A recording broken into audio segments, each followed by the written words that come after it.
23 April 2021 रोजी पहाटे 2:15च्या सुमारास विरारच्या विजय वल्लभ रुग्णालयाच्या दुसऱ्या मजल्यावरील अतिदक्षता विभागाला आग लागली होती।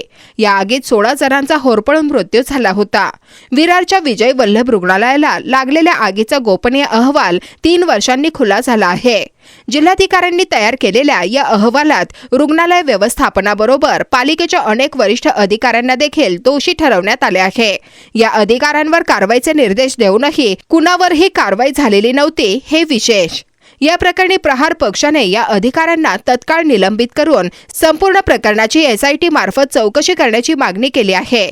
23 एप्रिल 2019 रोजी पहाटे 2:15च्या सुमारास विरारच्या विजय वल्लभ रुग्णालयाच्या दुसऱ्या मजल्यावरील अतिदक्षता विभागाला आग लागली होती। या आगीत 16 रुग्णांचा होरपळून मृत्यू झाला होता। या आगी संदर्भात चौकशी करण्यासाठी पालघर जिल्हाधिकाऱ्यांच्या अध्यक्षतेखाली समिती स्थापन करण्यात आली होती। समितीने 1 महिन्यातच आपला अहवाल राज्य शासनात सादर केला होता, मात्र हा अहवाल गोपनीय ठेवण्यात आला होता। प्रहार पक्षाने 3 वर्ष पाठपुरावा करून राज्य शासनाकडून अहवाल मिळवला आहे। या आगीच्या घटनेला विजय वल्लभ रुग्णालयाचे व्यवस्थापन जेवढे जबाबदार आहे तेवढेच वसई विरार शहर महानगरपालिकेचे अतिरिक्त आयुक्त अग्निशमन व आपत्ती व्यवस्थापन, अतिरिक्त आयुक्त वैद्यकीय आरोग्य व विद्युत, क्षेत्रीय उपायुक्त, उपायुक्त आरोग्य, उपायुक्त विद्युत, उपायुक्त अग्निशमन, त्याचप्रमाणे मुख्य अग्निशमन अधिकारी दिलीप पालव हे सर्व वरिष्ठ अधिकारी जबाबदार असल्याचा निष्कर्ष या चौकशी अहवालामध्ये काढण्यात आला आहे। महानगरपालिकेचे वरील नमूद सर्व वरिष्ठ अधिकारी हे या दुर्दैवी घटनेबाबत संवेदनशील नसल्याचा ठपका अहवालात दिला होता।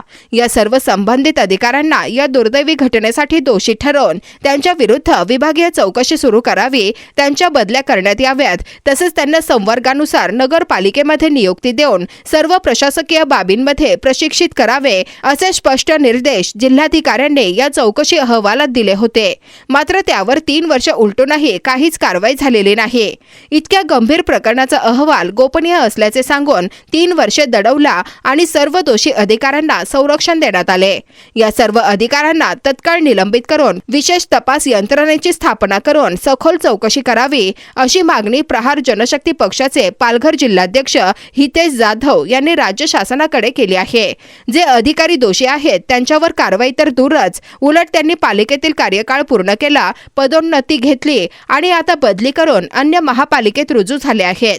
ही जनतेची फसवणूक असून आग दुर्घटनेतील मृतांच्या नातेवाईकांच्या जखमेवर मीठ चोळण्याचा प्रकार असल्याचेही त्यांनी सांगितले। अतिदक्षता विभागातील वातानुकूलित यंत्राची क्षमता 15 टन असणे आवश्यक असताना ती 9 टन इतक्याच क्षमतेची आहे। जनित्र संच मांडणी कार्यान्वित करण्यापूर्वी आणि 15 मीटरपेक्षा उंच इमारतीस विद्युत पुरवठा करण्यापूर्वी विद्युत निरीक्षकांची परवानगी घेणे बंधनकारक होते, परंतु सदर रुग्णालयात वरील दोन्ही बाबींची पूर्तता करण्यात आली नव्हती। आगीची घटना घडल्यानंतर जिल्हाधिकाऱ्यांनी सर्व संबंधित विभागांना गोपनीय अहवाल सादर करण्याच्या सूचना दिल्या होत्या। वसई विरार महापालिकेने जो अहवाल पाठवला त्यावर आयुक्तांची स्वाक्षरी नव्हती। आगीची घटना घडल्यानंतर तत्कालीन अतिरिक्त आयुक्त आशिष पाटील आणि अतिरिक्त आयुक्त संतोष देहरेकर, उपायुक्त किशोर गवस, उपायुक्त शंकर खंदारे आणि उपायुक्त अजिंक्य बगाडे यांनी या घटनेची कल्पना जिल्हाधिकाऱ्यांना दिली नाही। आगीची घटना घडल्यानंतर वसई विरार शहर महानगरपालिकेचे सर्व संबंधित वरिष्ठ अधिकारी नॉट रिचेबल असल्याचे आढळून आले।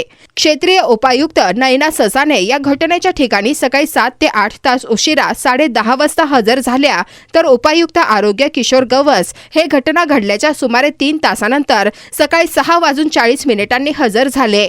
रुग्णालयाच्या अग्निसुरक्षेबाबत मुख्य अग्निशमन अधिकारी दिलीप पालव, उपायुक्त अग्निशमन आणि अतिरिक्त आयुक्त अग्निशमन यांनी कोणतीही जबाबदारी पार पाडल्याचे दिसून आले नाही। उपायुक्त तसेच अतिरिक्त आयुक्त विद्युत यांनी विजय वल्लभ रुग्णालयाच्या विद्युत विभागाच्या सुरक्षेबाबत कोणतीही खातरजमा केल्याचे दिसून आले नाही।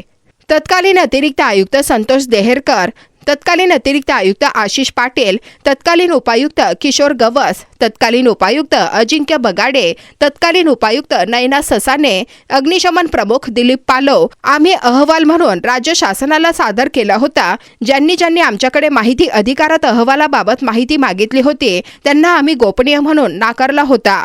गोविंद बोडके, जिल्हाधिकारी पालघर।